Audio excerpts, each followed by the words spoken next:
안녕하세요. 평범하게 아이들을 키우며 일을 하고 있는 40대 여성입니다.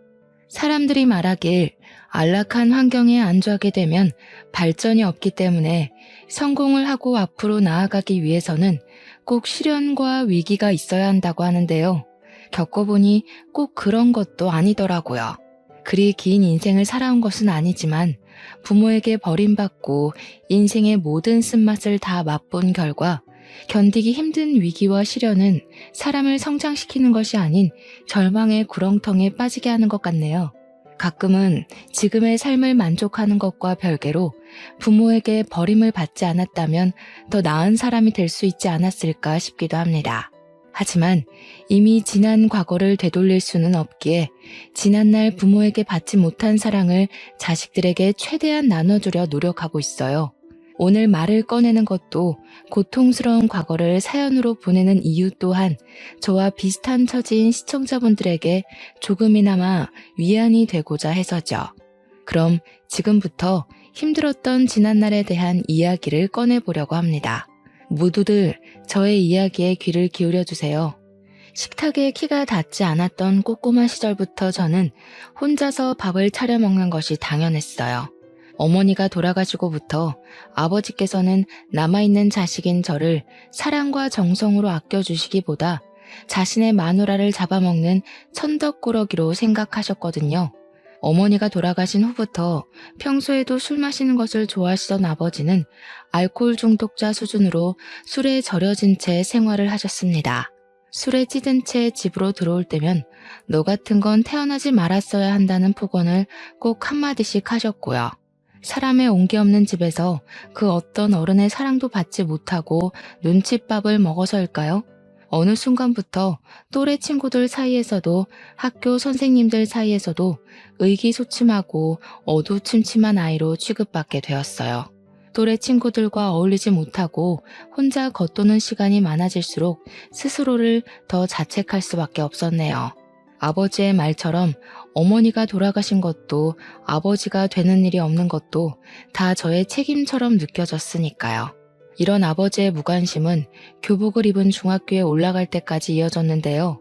칼바람이 불어 발이 꽁꽁 얼어붙은 추운 겨울날 아버지께서는 집으로 한 여자를 데리고 오시더군요. 5살 난 아이와 함께 말이에요. 그러면서 오늘부터 어머니의 빈자리를 차지할 사람이니 잘 따르라는 말을 덧붙이셨죠. 새어머니가 될 아줌마의 얼굴을 마주할 때도 아줌마의 다리 밑에 꼭 붙어있는 여자아이를 볼 때도 그저 기쁘게만 느껴졌는걸요. 드디어 기쁨과 슬픔을 함께할 가족이 생긴 거니까요. 무엇보다 같이 식탁에 앉아 밥을 먹을 사람이 생겼다는 것이 제일 기뻤고요. 새어머니께서 집에 온 뒤부터 저희 집에는 웃음꽃이 필 일이 참 많아졌습니다. 새어머니께서는 항상 따뜻한 국과 밥을 내어주셨거든요. 항상 냉기만이 감돌던 부엌에서 누군가가 나를 위해 음식을 만들어준다는 것 자체가 감동이었죠. 기억 속에 사라져가는 희미한 홍기를 느낄 수 있는 환경에 살 수 있다는 것 자체가 너무나 큰 행복이었는데요. 이런 행복은 아버지의 사망 소식과 함께 신기루처럼 사라지고 말았네요. 막노동으로 가족의 생계를 책임지시던 아버지께서 그만 추락사로 인해 눈을 감고 말았던 것이었어요. 장례식을 도와줄 가까운 친인척이 없었기에 아버지의 장례식은 조용하고 빠르게 끝이 나버렸습니다. 아버지를 갑작스럽게 잃어버린 것이 슬프긴 했지만 그래도 견딜 수 있었죠. 제 곁에는 새어머니와 여동생이 있었으니까요. 그런데 새어머니의 생각은 조금 다른 듯 했네요. 예, 어서 짐 챙겨라. 너 나랑 같이 갈 데가 있어. 간단하게 짐을 챙긴 후 새어머니를 따라 나섰는데요. 새어머니와 함께 도착한 곳은 다름 아닌 고아원이었습니다. 새어머니께서는 이미 고아원 원장과 이야기가 되었는지 책가방을 메고 있는 등을 툭 밀치며 빨리 데려가라는 듯이 손을 팔랑이셨어요. 깜짝 놀랄 수밖에 없었습니다. 아무리 피 한 방울 안 섞였다고 해도 3년 동안이나 같이 살았던 가족인데 아무 언제 없이 바로 고아원에 보내버리다뇨. 사정이 있어서 잠깐 제가 살 곳이 필요해서 여기 맡기게 된 거 맞죠? 어머니가 저를 고아원에 놓아둘 리가 없잖아요. 웃기고 있네. 내가 무슨 적십자도 아니고 제정신이니? 남편 잃은 과부 몸으로 남아있는 전 남편 자식까지 키우게? 예, 나는 우리 딸 키우기도 아주 바쁜 몸이야. 걷어둘 친인척도 없으면서 지 친아빠 세상 떠났으면 고아원에서 사는 건 당연하지. 뭘 그렇게 놀라니? 고아원이 어디 괜히 고아원이니? 다 너같이 부모 잃은 애들 모아서 키우려고 세운 게 고아원이지. 난 네 아빠 살아있는 동안 할 만큼 했으니 이제는 너 알아서 살아. 난 네 살 길 찾기도 바쁘니까. 그런 게 어디 있어요. 어머니 저희 집에 하셨던 말 기억 안 나세요?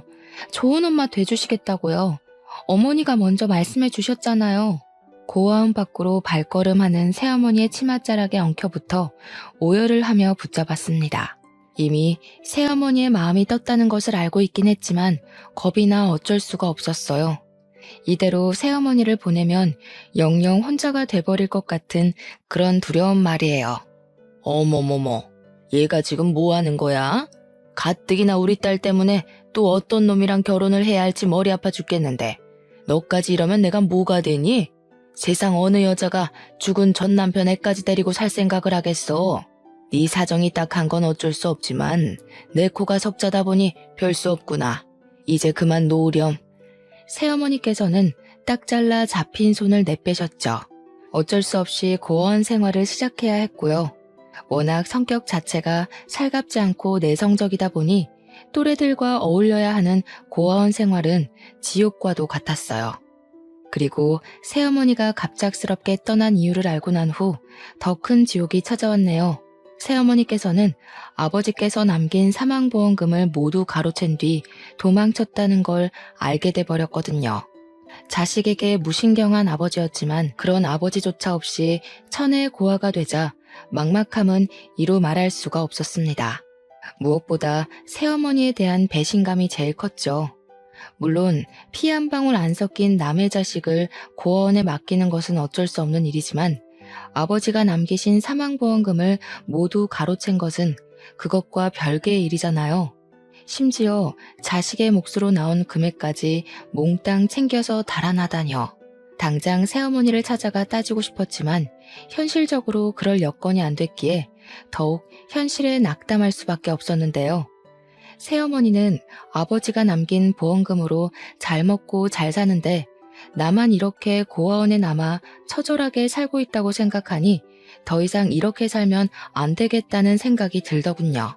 그래서 마음을 고쳐먹고 열심히 살기로 결심을 하게 된 것이죠. 현재 할 수 있는 것은 공부밖에 없었기에 아무리 힘든 일이 있다고 해도 악착같이 이를 악물며 공부를 하게 되었네요. 그것만이 암흑 같은 현실을 벗어나게 해줄 유일한 탈출구 같았으니까요. 이런 노력 덕분인지 성적은 가파르게 치고 올라가 전교권에 들게 되었습니다. 그리고 얼마 안 가 후원도 들어오기 시작하더라고요. 저의 사정을 딱하게 생각한 모 대학교의 교수님께서 성인이 된 후 자립을 할 때까지 후원을 해주기로 약속을 하셨거든요. 교수님께서는 한 달에 한 번 고아원에 방문해 도움이 될 만한 이야기도 해주시고 꿈도 못 꿔볼 경험도 하게 해주셨기에 더욱 힘을 내어 공부를 하게 되었네요. 교수님의 정성에 보답하고 싶다는 생각이 들었는걸요. 공부를 하며 힘든 순간은 불쑥불쑥 찾아왔지만 그때마다 교수님이 베풀어 주셨던 은혜를 생각하며 공부를 놓지 않았고 그 결과 서울에서 내노라는 명문대학교에 입학을 할 수 있었답니다. 대학교에 간 후 교수님께서는 제 손을 꼭 잡아주시며 그동안 고생했다고 따뜻한 위로의 말을 건네주셨습니다. 그 후로 교수님의 집에 자주 드나들며 교수님의 가족분들과 허물없는 사이로 지내게 되었죠. 교수님의 집에서 한 번도 경험해보지 못한 화목한 가정의 분위기를 느끼며 염치 없지만 교수님의 가족이 되고 싶다는 터무니없는 상상을 하기도 했는데요. 놀랍게도 하늘은 이 어처구니없는 소원을 이루어 주시더라고요. 같은 학교에 재학 중이던 교수님의 아들이 진지한 만남을 제안한 것이었죠. 만남을 시작했을 때만 하더라도 덜컥 겁이 났어요. 교수님께서 아들과의 교제를 반대할 수도 있는 거잖아요. 하지만 이런 걱정과는 달리 교제의 사실을 알리자 교수님께서는 저희의 사이를 흔쾌히 허락해 주더군요. 너그러운 마음으로 저희의 사이를 이해해 주신 교수님 덕분에 저희는 대학교를 졸업 후 행복한 마음으로 결혼식을 올릴 수 있었고요. 그렇게 결혼식을 올린 후 저희 부부는 시어머니의 집에서 살림을 시작하게 되었죠. 대학원을 진학해 교수로서의 꿈을 꾸는 남편과 다르게 대학교를 졸업한 후 저는 바로 학원 강사로 취업해 아이들을 가르치게 되었는데요. 시어머니께서는 학생들을 가르쳐 본 경험이 있어서인지 출퇴근하는 것을 이해해 주시며 직접 아침을 차려 주시기까지 하셨어요. 급하게 준비를 하고 나가야 할 때면 시어머니께서는 토스트를 입에 물려주기도 하면서요. 시누이 또한 여동생처럼 대해주셨기에 더할 나위 없이 행복한 나날의 연속이었네요. 그러던 중 결혼한 지 3년이 지나고 아이가 생겼습니다. 시댁 식구들은 뛸 듯이 기뻐했고 시어머니께서는 임신을 한 몸으로 집안일에 일절 신경을 쓰면 안 된다고 말씀하시며 가정부를 구해주기까지 하셨어요. 친가족에게조차 받아본 적 없는 사랑을 받고 나니 참 여러 감정이 스쳐가더군요. 시댁 식구들이 아니었다면 평생 동안 가족에게 사랑받는다는 것이 어떤 건지 모를 수도 있는 거였잖아요. 솔직히 피 한 방울 안 섞인 며느리를 이 정도까지 챙겨주는 시댁 식구들이 드물다는 것을 더 감사하게 느껴졌습니다. 하지만 남편이 직접 고용한 가정부의 얼굴을 보는 순간 앞으로 창창할 것 같았던 앞날에는 먹구름이 끼기 시작했네요. 가정부는 다른 누구도 아닌 새어머니의 딸이었거든요. 시간이 오래 지났지만 새어머니를 빼다 박은 생김새 때문에 한눈에 알아볼 수 있었는걸요. 여동생 또한 저를 알아본 눈치였는지 굳은 표정으로 가족들 몰래 만나자는 말을 했죠. 너희 엄마가 내 몫으로 남겨놓은 아버지 보험금까지 다 가지고 도망간 거 모르지? 그때는 어려서 아무것도 몰랐다고 쳐도 이제는 알아들을 만큼 컸으니 내가 무슨 말을 하는지 잘 알 거라고 믿어. 물론 너는 아무런 잘못이 없기는 하지만 우리 아버지 돈까지 훔쳐 달아난 사람의 딸을 가정부로 들여서 얼굴 붉히며 살고 싶지는 않거든. 내 몸 편하자고 가정부를 들인 건데 가정부 때문에 집에 들어오기 싫을 정도로 불편하면 돈을 주면서까지 사람을 부릴 이유가 전혀 없잖아. 안 그래? 물론 여동생에게는 아무런 잘못이 없었지만 여동생이 얼굴을 보면 자꾸 새어머니가 생각이 나 말이 곱게 나가지 않았어요. 집에서 일하는 여동생을 보면 자꾸만 불편한 마음이 들어 태교에도 안 좋을 것 같았고요. 엄마가 언니한테 상처 줬던 건 내가 언니 집에서 일하면서 몸으로 갚을게. 그러니까 제발 내쫓지 말아줘, 언니. 엄마 병원비도 해도 한 달에 몇백씩 깨지는데 여기서 일 못하면 나 진짜 사채빚이라도 끌었어야 할지도 몰라. 아픈 곳 없이 정정하시던 분이 왜 병원 신세를 지시는 거야? 지병도 없으셨잖아. 그것도 옛날 말이지. 내가 이만큼 클 동안 시간이 많이 지났잖아. 사실 새아버지 돌아가시고 나서 우리 모녀 고생만 하면서 살았어. 이상하게 새아버지 돌아가신 후부터는 일이 잘 안 풀리더라고. 그리고 몇 달 전에는 교통사고를 크게 당해서 엄마 지금 식물인간인 채로 병실에 누워 계셔. 이런 거 보면 세상에 인과응보라는 게 있기는 한가 봐. 언니한테 상처 줬던 거 그대로 돌려받는 거지 뭐. 아무튼 나 여기서 계속 일할 수 있게 해줘. 언니 이렇게 부탁할게. 아버지 사망보험금을 훔쳐 달아난 새어머니가 밉기는 했지만 여동생의 사정을 들으니 짠한 마음을 감출 수는 없었네요. 하나밖에 없는 가족을 잃은 슬픔과 돈이 없으면 얼마나 비굴해질 수 있는지 그 누구보다도 잘 알 수 있었으니까요. 그래서 여동생이 가정부로 일하는 것을 승낙하게 되었죠. 다행히 여동생은 야무진 손으로 살림을 잘하는 데다가 가족 모두에게 싹싹하게 굴었기에 얼굴 붉힐 일 없이 잘 지내게 되었답니다. 여동생은 같이 살았다는 이유로 무례하게 굴거나 하는 일도 없었고요. 싹싹하게 일도 잘하고 깍듯하게 자신이 맡은 일을 다하는 여동생을 굳이 쫓아낼 이유는 없었기에 저희의 인연은 비밀로 붙인 채 지내게 되었죠. 그런데 이걸 지켜보던 시어머니께서는 여동생을 마냥 편하게 대하지는 않으셨어요. 아가, 아무리 일을 잘한다고 해도 집에 젊은 여자 들여서 좋을 게 없다. 살림 솜씨 야무지고 꼼꼼한 건 그렇다 하지만 나는 굳이 문제 일으킬 원인 제공을 하고 싶지 않구나. 요 며칠 일하는 거 보니까 딴 마음 품고 저희 집에 일하러 온 사람은 아닌 것 같더라고요. 그러니까 어머니께서도 너무 걱정하지 마세요. 네가 괜찮다면 내 별말 하지는 않으마. 어차피 가정부 드린 것도 아가 너 편하자고 드린 건데 네 의견이 제일 중요하지. 그래도 혹시 모르니 아범이랑 너무 가깝게 지내게 하지는 말고 가정부가 일하러 오면 집에 귀중품 같은 건 꼭꼭 숨겨놓으렴. 잘 알지도 못하는 사람 괜히 덥석 믿었다 좋은 꼴 난 걸 내가 본 적이 없어서 하는 말이야. 어머니께서는 집안의 젊은 여자가 가정부로 들어온 것이 탐탁치 않은 것 같았어요. 그 후로도 시어머니께서는 가끔씩 가정부를 바꾸는 것이 어떠냐고 말씀을 하셨는데요. 그럴 때마다 거절을 하고 말았네요. 어쩌면 임신 내내 가장 가까운 곳에서 옆을 지켜준 여동생에게 정이 들었는지도 몰랐죠.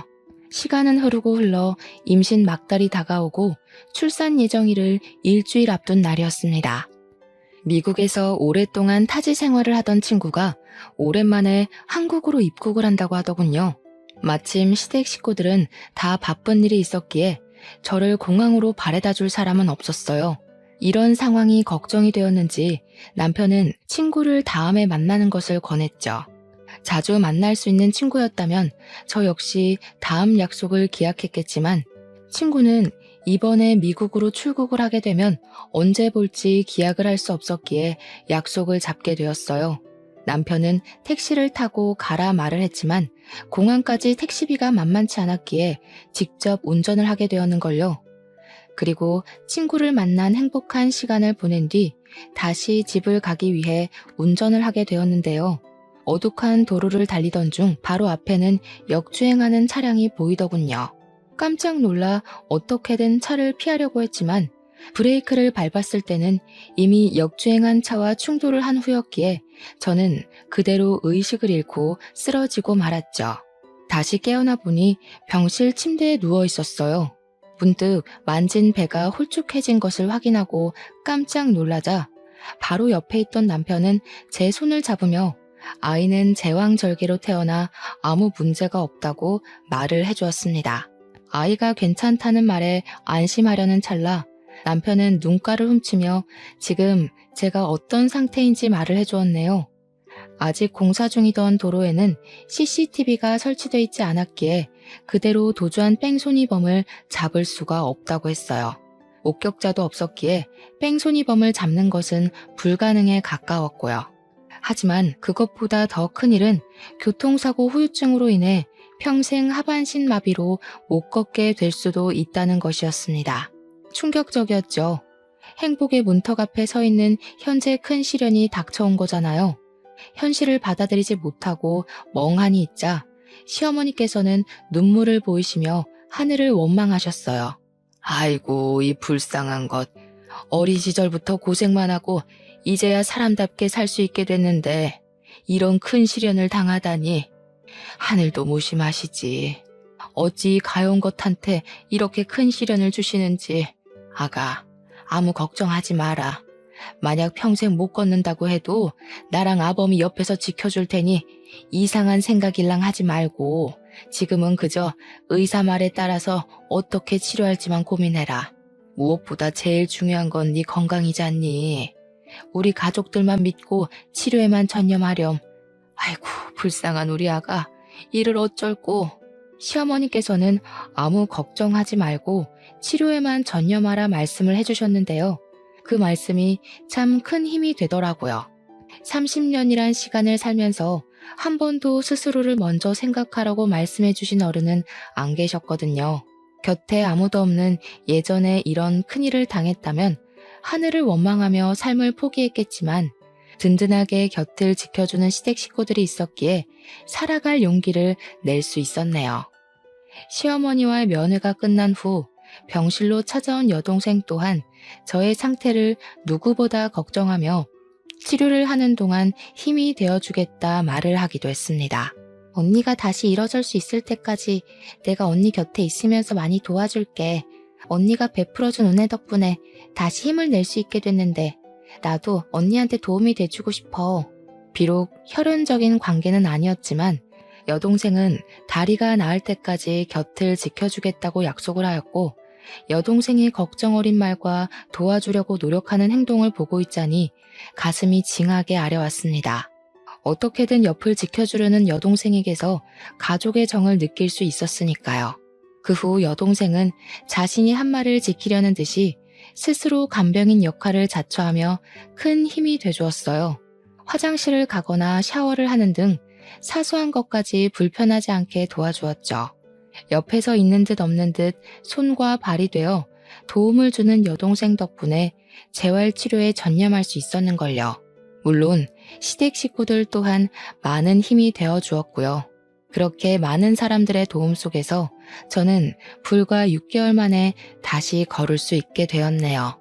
어떻게 보면 하반신 마비가 와 인생에서 제일 큰 절망 속에 갇혀 힘든 나날을 보낼 수도 있었지만 옆에서 힘이 되어주는 가족들과 하루가 다르게 커가며 기쁨을 주는 딸아이 덕분에 오히려 가장 행복한 시간을 보낼 수 있었어요. 그리고 이런 행복한 시간들 덕분에 힘을 내어 다시 학원에 복귀하여 강사로 일을 할 수 있었죠. 다시 학원에 복귀한 뒤로는 쭉 바쁜 나날이 이어졌어요. 학원에 복귀를 하자 반가움을 뒤로하고 부족한 강사 자리를 메꾸기 위해 눈코 뜰 새 없이 바쁘게 몸을 움직여야 됐거든요. 경력이 단절되지 않고 다시 일을 시작할 수 있었던 것은 정말 기쁜 일이었지만 그와 별개로 너무 바쁘다 보니 도저히 딸아이를 돌볼 시간이 나지 않더라고요. 그런데 참 감사하게도 이런 상황을 남편에게 전해들은 시누이가 자진해서 딸아이를 돌봐줬어요. 아이를 맡길 곳을 찾지 못해 발을 동동 구르는 동료 강사들을 보며 딸아이를 돌봐주는 시누이에게 진심으로 고마움을 느끼게 되었죠. 동료 강사들에 비해 수월하게 일을 하게 되어 동료 강사들이 걱정스러운 소리를 할 때면 말을 자동으로 아끼게 되었습니다. 그러던 중 아이가 있는 강사들과 이야기를 하던 중 베이비시터에 관한 이야기가 나오게 되었어요. 다른 사람에게 아이를 맡기는 것에 대한 걱정에 대해 토로하던 중 무의식 중으로 시누이가 아이를 돌봐준다고 말을 하게 됐습니다. 시누이한테 맡길 거면 차라리 일면식 없는 남한테 맡기는 게 더 낫지 않아요? 시누이가 애한테 무슨 짓을 할 줄 알고. 요즘에는 남보다 가족들 사이에서 애들 학대하는 게 더 심각한 문제라고 하잖아요. 그리고 아주 만약에 베이비시터가 애를 학대한다고 하면 돈 주고 부린 사람이니 자르면 그만인데 시누이는 아니잖아요? 막무가내로 굴어도 시댁 가족이란 이유로 계속 가족 행사 있을 때마다 얼굴 부딪혀야 되잖아요. 그럴 바에는 돈 주고 사람 부리는 게 낫지. 다른 사람은 어떨지 모르지만 저희 형님은 그럴 뿐이 아니어서요. 걱정은 감사하지만 저희 형님한테 맡기는 게 더 편해서요. 딸아이도 형님이랑 조카를 잘 따르기도 하고요. 괜히 모르는 사람 집에 들여서 잘 지내는 딸한테 혼란 주고 싶지 않아요. 어머, 우리 이 선생님 이렇게 순진해서 그동안 험난한 현실을 어떻게 살았는지 모르겠네. 시댁 식구가 괜히 시댁 식구겠어요? 언제라도 남의 집 식구인 며느리한테 시짜짓 하려고 시댁 식구인 거지.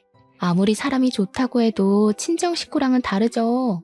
이 선생님도 괜히 고집 부리지 말고 사람 부리는 거 한번 생각해봐요. 세상에서 제일 못 믿는 게 결혼한 후 남편이랑 그 집 식구들이에요. 한치 앞을 모르는 게 사람 미리라고 했어요. 지금이야 좋을지 모르지만 나중에는 어떻게 될지 모르는 일이지. 다른 일도 아니고 자기 자식 일인데 잘 생각해봐요. 동료 강사가 해주는 말을 이해 못하는 바는 아니지만 저희 시누이는 절대 그럴 사람이 아니거든요. 그래서 시누이를 막대먹은 다른 집 시누들과 똑같이 이야기하는 것이 살짝 기분이 나쁘기도 했습니다. 시누이에 대해 잘 알지도 못하면서 시댁 식구라는 이유로 색안경을 끼고 안 좋게 생각하는 거잖아요. 가끔가다 주위 사람들은 의사 집안의 시집가 손에 물 한 방울 안 묻히고 사모님 소리를 듣는 시누이가 밉지 않냐고 물어보곤 하는데요. 질투가 나기는커녕 경제적으로도 정신적으로도 여유로운 시누이가 있어 너무 좋다고 말을 하곤 합니다. 사랑을 듬뿍 받은 시누이는 언제나 친언니처럼 자신이 받은 것을 나눠주니까요. 더군다나 친딸처럼 딸아이를 돌봐주는 시누이가 없었다면 학원 일에 열중할 수도 없었는걸요. 큰 사고가 난 후 딱 하나 좋은 점을 꼽으라고 말을 한다면 그건 바로 평범한 일상생활에 감사함을 느낄 수 있게 되었다는 겁니다. 그리고 평범함에 감사함을 느끼며 하루를 보내서인지 더 열심히 살게 되더라고요. 맡은 일에 최선을 다하며 살다 보니 어느새 복귀를 한 지 한 달이란 시간이 훌쩍 지나갔죠. 그 사이 시누이는 시매부와 함께 해외여행을 떠났기에 방학을 맞은 조카딸은 시댁에 와서 지내게 되었습니다. 조카딸은 의젓하고 딸아이와도 사이좋게 지냈기에 시댁에서 지낸다는 것이 참 기뻤는데요. 학원일 때문에 늦게 귀가를 하던 딸아이와 놀고 있던 조카딸은 의외의 이야기를 꺼내더군요. 외숙모는 왜 삼촌이랑 안 놀아?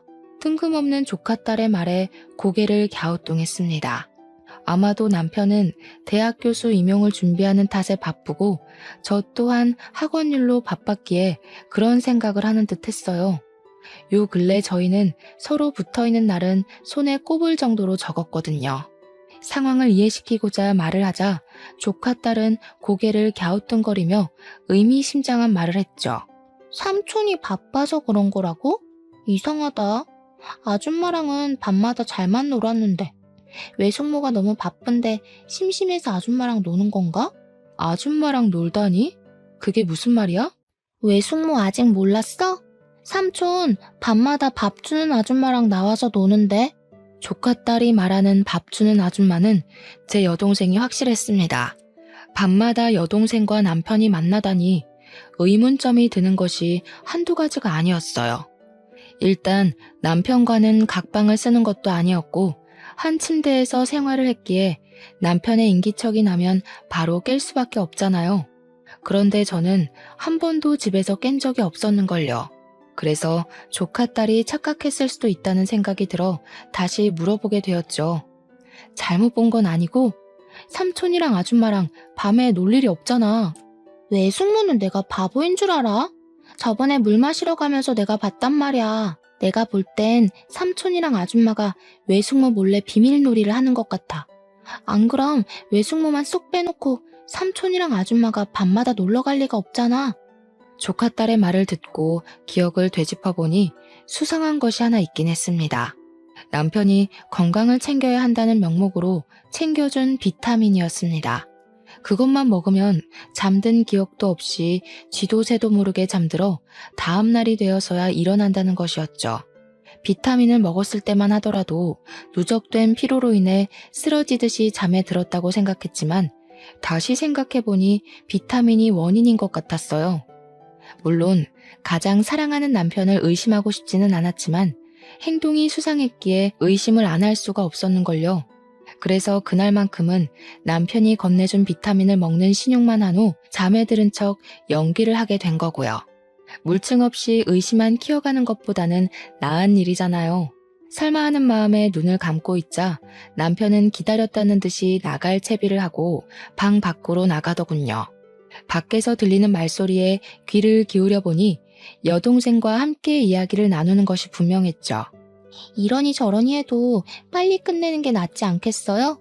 모두를 위해서도 그게 좋을 것 같은데. 아직 집사람 몸이 다 낫지도 않았는데 갑자기 이러는 법이 어디 있어? 아직 약속한 시간 지나지도 않았잖아. 그러지 말고 조금만 더 시간을 줘. 그럼 저보고 이 거지 같은 가정부 일을 계속하라고요? 집안일이 하기 싫으면 새로운 사람 구해줄 테니까 집에서 쉬고 있어. 그 후 일은 내가 알아서 할 테니까. 아이고, 내가 집에 없으면 그 사이 어떤 일이 일어날 줄 알고 쓸데없는 소리 하지 말고 따라 나와요. 시간 없으니까. 목 끝까지 이불을 덮고 있는데도 한겨울에 발가벗겨져 있는 것처럼 소름이 싹 돋았어요. 그동안 남편과 여동생은 저의 눈을 속여가며 밤마다 만났다는 것이 분명해졌으니까요. 가슴에서는 우라통이 터지고 몸은 꼼짝할 수 없을 만큼 무거웠지만 두 사람의 비밀을 알게 된 이상 손 놓고 바보처럼 있을 수만은 없었습니다. 그래서 황급히 침대에서 일어나 두 사람을 뒤따라 나간 것이죠. 다행히 밖으로 나가자 두 사람은 한 번 시작한 말다툼으로 인해 아직 출발을 하지 않고 있었습니다. 덕분에 저는 수월하게 택시를 타고 두 사람을 따라갈 수 있었고요. 남편과 여동생이 타고 간 차를 따라가는 동안 주먹을 쥔 손에서는 흥건히 땀이 났죠. 남편과 여동생이 도착한 곳은 허름한 주택들이 모여있는 빌라촌이었는데요. 택시에서 내리기도 전 두 사람은 빠르게 차에서 내려 바로 앞에 있는 반지하 빌라로 걸어 들어갔어요. 그걸 보고 있자니 마음이 급해져 저 또한 종종 걸음으로 뒤를 따랐고요.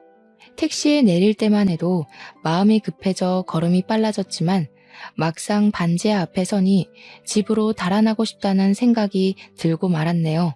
이 문을 열고 들어가면 더 이상 남편과 여동생을 예전처럼 대할 수도 소중한 관계를 이어가지도 못할 것이 뻔했으니까요. 겁쟁이라 생각하실 수도 있었겠지만 두 사람이 들어간 문 앞에 서니 그냥 모른 척하고 지낼까 생각도 했습니다. 혼자만 입을 다물면 저희 가족은 전처럼 화목하게 지낼 수 있는 거니까요. 하지만 다시 머리를 흔들어 생각을 고쳐먹었어요. 한평생 고생한 스스로를 위해서라도 거짓된 행복을 쫓는 것은 옳지 않은 일이라고 생각했거든요. 귀를 기울이자 흐느끼는 여자의 목소리가 제일 먼저 들렸어요. 집중해보니 그 목소리가 익숙하게 들리더라고요. 흐느끼는 소리 뒤로 남편이 애원하는 소리가 들렸고 그만 흥분을 주체하지 못하고 문고리를 돌리고 말았습니다. 문고리를 돌리자 잠기지 않은 문은 벌컥 열리고 말았는데요. 안쪽의 풍경에 드러나는 순간 그동안의 걱정도 두려움도 모두 잃어버리고 말았어요. 의자에 앉아있는 여동생 앞으로 남편과 시누이는 무릎을 꿇고 있었거든요. 너무나 충격적인 모습에 머리를 굴릴 생각도 하지 못하고 그 자리에 서서 반지하 안을 멍하니 바라볼 수밖에 없었네요. 세 사람 역시 당황해 보인 건 마찬가지였고요. 무릎을 꿇고 있던 남편은 여길 어떻게 알고 왔냐며 호통을 쳤어요. 너무나 갑작스럽게 일어난 일에 머릿속은 온통 혼란스럽기만 했습니다. 상황은 예상한 것보다 더 이상하게 흘러갔으니까요. 이도저도 못하는 상황에 여동생은 의자에서 일어나 저에게 걸어오더군요. 이게 도대체 어떻게 된 일이야? 형님하고 애아빠가 왜 네 앞에 무릎을 꿇고 있는 거야? 언니는 부모도 없이 산전수전은 다 겪었으면서 어쩜 이리 순진해? 누가 보면 부잣집 외동딸로 고이 큰 줄 알겠어. 원래는 언니 몰래 돈만 챙겨서 나가려고 했는데 아무것도 모르는 게 안쓰러워서 내가 말해주는 거야. 그래도 자매로 지내던 시간이 있는데 모른 척하고 넘어가긴 좀 그렇잖아? 아리송한 말에 의아해하자 곧이어 여동생의 입에서는 믿을 수 없는 말이 나오게 되었네요. 우리 엄마를 눈도 제대로 못 감는 식물인간으로 만든 게 바로 잘난 언니네 남편하고 시누이야. 이렇게 말하면 이제 좀 상황 파악이 되려나? 뭐? 아니 도대체 그게 무슨... 당신이 직접 말해봐. 아니지? 뭔가 오해가 있는 거잖아. 그렇지? 미안해 여보. 사고여서 나도 어쩔 수가 없었어. 당신한테 말하면 걱정할까봐 차마 말할 수가 없었어. 남편이 말하길 늦은 밤 시누이와 함께 집으로 오던 중 무단횡단을 한 사람으로 인해 교통사고로 났다고 해요. 바로 119를 불러 병원으로 보냈지만 이미 상태는 손 쓸 수도 없을 만큼 악화돼 있었고요. 눈물을 보이며 말을 하는 남편을 보니 마음이 아려왔어요. 다른 누구도 아닌 한평생을 착하게 살아온 남편과 시누이가 이런 큰일을 겪게 되다니 가슴이 아파 견딜 수가 없었죠. 더군다나 남편과 시누이가 잘못한 것도 아니고 무단횡단을 하던 새엄마로 인해 이런 큰일을 겪게 된 거잖아요. 불쌍한 척 하기는. 자기 때문에 우리 엄마는 병상에서 꼼짝도 못하고 누워만 있게 생겼는데 너 뒤에서 우리 남편이랑 형님 이렇게 무지막지하게 괴롭히려고 착한 척하면서 내 앞에서 알랑거렸던 거니? 같이 한솥밥 먹던 사이끼리 어떻게 이런 못된 짓을 할 수가 있어. 애초에 새어머니가 무단횡단만 안 했어도 이런 일은 없었잖아. 먼저 잘못한 사람이 누군데 왜 엄한 사람한테 화풀이를 해. 참나 기가 막혀서. 좋아. 모든 게 무단횡단한 우리 엄마 잘못이고 언니네 남편이랑 시누이는 아무런 잘못도 없는 거니 언니 남편이 일하는 대학교에 가서 뺑소니범이라고 동네방네 떠들고 다녀도 되겠네? 잘난 언니네 시누이 시댁에도 뺑소니범이라고 말해도 되고. 기가 막혀 아무 말도 나오지 않더군요. 뻔뻔하게 나오는 여동생을 보고 나서야 알게 되었습니다. 여동생은 그동안 남편의 교수 임용이 얼마 남지 않은 것과 모두 의사 집안인 신우인의 시댁에 실체를 알리겠다고 협박을 하며 그 빌미로 돈을 뜯어낸 것이었죠. 그동안 가장 가까운 곁에서 다리를 회복할 수 있도록 도와준 여동생의 착한 마음씨에 감동해 간신히 마음의 문을 열기 시작했는데 모든 것이 다 거짓이었던 거잖아요. 너를 동생이라 생각하고 지금까지 품고 있었던 시간이 아깝다. 네 속이 이렇게 시커먼 줄 알았으면 진작 내치는 거였는데 그동안 내가 눈이 멀어서 그 시커먼 속내를 눈치채지 못했어. 동생이라니? 당신한테 가족은 돌아가신 장인어른만 있었던 거 아니야? 의연중에 나온 동생이란 말에 남편은 의아해했고 저는 그동안 여동생과 비밀로 했던 속내를 말하게 되었네요. 말을 하고 보니 이상했어요. 새어머니에 대한 복수를 하고 싶었으면 가정부로 일할 것이 아니라 그냥 남편과 시누이에게 돈을 요구하기만 하면 되는 거잖아요. 또 다른 속내가 있을까 여동생에게 물어보았는데요. 여동생은 피식거리며 당연하다는 듯이 상상도 못한 말을 술술 내뱉더군요. 원래 돈 많은 집은 밖이 아니라 안에서 티가 나는 법이잖아. 밖에서 푼돈 받으며 돈 걱정할 바에는 집에 들어와서 얼마 받아낼 수 있을지 머릿속에서 계산기 두드리는 게 훨씬 낫잖아? 그리고 문자나 전화로 협박해봤자 신경이 나 쓰겠어? 얼굴 보이면서 알짱거려야 숨통 조여야 돈도 따박따박 바치지. 그래서 일부러 가정부로 들어온 거야. 저는 얼굴이 저절로 찌푸려졌어요. 돈을 더 뜯어내기 위해 가정부로 들어오다니요. 언니라고 말하며 따르던 것도 진심 어린 병간호도 모두 돈을 뜯어내기 위한 수단이었다고 생각하니 저도 모르게 눈물이 앞을 가렸습니다. 애초에 돈을 뜯을 목적이었으면 병간호 같은 건 안 해도 되는 거였으니까요. 간신히 속상한 마음을 넘기고 묻자 여동생은 재활치료를 도와준 명목으로 시어머니와 친해져 재산 상태를 파악하기 위해서라고 답을 했네요. 다리 다친 까치를 도와줘도 은혜를 갚는다던데 나도 언니 다리 고쳐준 값은 톡톡히 받아내야지. 지금까지 착한 여동생 가면 쓰고 고생한 게 얼마인데 긴 말 안 할 테니 언니네 시어머니 명의로 되어 있는 땅덩어리는 나한테 넘겨줘야 되겠어. 그게 어떤 땅인데 네가 그걸 탐내. 무슨 사연이 있는지는 내 알 바 아니니까 땅 문서나 내놔. 원래 자식이 사고치면 그 부모가 대신 갚는 거잖아? 강남에 있는 땅덩어리만 넘겨주면 뺑소니 일도 눈 감아줄 테니까 잘 생각해봐. 앞으로 교수님 소리 들으면서 호강할 일만 남았는데 땅덩이 하나 때문에 평생 노력한 걸 물거품으로 만들 수는 없는 일이잖아. 그렇게 신경전이 이어지고 있던 찰나 거칠게 집 문이 두들겨지자 기세등등하던 여동생은 신경질적으로 누구냐고 답을 한 후 문을 열었는데요. 문이 열리자마자 집 안으로 4~5명 되는 형사가 들이닥치더군요. 그러면서 여동생의 팔목에 수갑을 채웠고요. 곧이어 형사는 저희에게 경찰서로 같이 가줘야겠다는 말을 했죠. 그리고 경찰서에 도착한 저희는 형사의 입에서 경악할 만한 이야기를 듣게 되었네요. 저를 하반신 마비로 만들었던 뺑소니범이 다름 아닌 여동생이라는 것이었죠. CCTV도 없는 으슥한 곳이라 절대 못 잡을 거라고 생각했었는데 공범을 저지른 한 남자가 음주운전으로 뺑소니를 저질렀다며 자백을 한 것이었죠. 자백을 한 사람은 다름 아닌 여동생의 남자친구였고요. 말을 들어보니 여동생이 약속한 돈을 주지 않은 것과 이별을 고한 것에 앙심을 품고 모든 것을 다 털어놓은 것이었죠. 저를 죽을 뻔한 것도 모자라 뻔뻔하게 제일 소중한 시댁 식구들을 협박한 여동생을 절대 용서할 수 없었네요. 언니, 내가 일부러 비밀로 한 게 아니라 그때는 술에 너무 취해서 정신이 없어서 그랬어. 그 이후로는 엄마 때문에 신경 쓸 게 한두 가지가 아니다 보니 까맣게 잊고 있었고 가족이 잘못한 건 덮고 넘어간다는데 이번 한 번만 용서해주면 안 될까? 언니 다리가 불구가 돼서 휠체어 신세진 것도 아니고 완치해서 일상생활하는데 아무런 문제도 없잖아. 이번 합의만 잘해주면 언니 남편 일도 없던 걸로 해줄게. 물론 내 잘못으로 언니 다리가 다친 건 맞지만 내 덕분에 다시 걸을 수 있게 된 거잖아. 모든 게 다 원상복귀된 와중에 동생을 처벌하는 건 말도 안 되는 얘기잖아. 언니, 이번만 그냥 넘어가줘. 내가 이렇게 부탁할게. 기가 막혀서 자기 엄마 내세워 돈 뜯어내려고 눈에 불을 켜고 달려들 땐 언제고. 이제 와서 선처를 해달라고? 누구 마음대로. 너 하나 때문에 고생한 걸 생각해서라도 절대 안 될 말이지. 내가 선처해주면 또 어디 가서 쓸데없는 짓거리를 하고 다닐 줄 누가 아니? 언니, 알았어. 내가 잘못한 거 인정할게. 동생이 마지막으로 하는 부탁이라 생각하고 선처 한 번만 해줘. 나 아니면 또 우리 엄마는 누가 돌보는데?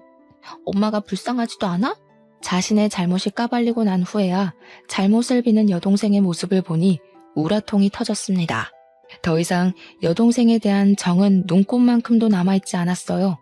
당장 가족들에게 화를 끼친 진상을 눈앞에서 치우고 싶은 생각뿐이었고요. 가족들을 구렁텅이에 빠뜨린 걸로도 모자라 돈까지 뜯어내려 한 여동생을 절대 용서할 수 없었거든요. 그렇게 모든 것을 법의 심판에 맡기고 집에 돌아오게 되었는데요. 집에 오자마자 누군가 저희 집 문을 매섭게 두드리더군요. 밖으로 나가보니 식물인간으로 누워있어야 할 새어머니께서 두 발로 서서 저희를 노려보고 있었는걸요.